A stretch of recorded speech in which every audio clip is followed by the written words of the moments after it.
Најмладите во општина Карбенци ќе се рекреираат во подобри и современи услови. Поставувањето на тартан подлогата на ова игралиште е само дел од проектите кои што треба да се реализираат во иднина заедно со неколку нови детски игралишта.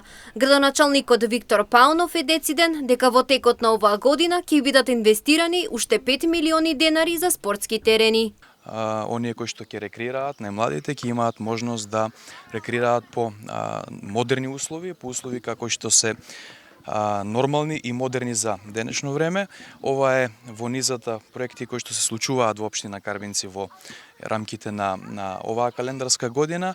Проектот е во склоп со уште неколку детски игралишта кои што добија ваква модерна тартан подлога. Општина Карбенци за 2024 година ќе инвестира 5 милиони денари за вакви спортски терени. Во иднина се планирани неколку проекти, меѓу кои изградба на нова детска градинка, спортска сала, како и реконструкција и модернизација на каналите за наводнување, кои што се од особено значење за земјоделците во Карбенци. Она што го планираме дополнително за наредниот период за општина Карбенци е изградба на една нова детска градинка, спортска сала која што е планирана за општина Карбенци, меѓутоа и она што е битно за земјоделците во Карбенци, а тоа е модернизација и реконструкција на каналите за наводнување. Проектите ќе се реализираат по преземањето на новата влада од страна на ВМРО ДПМН, посочија на денешниот настан.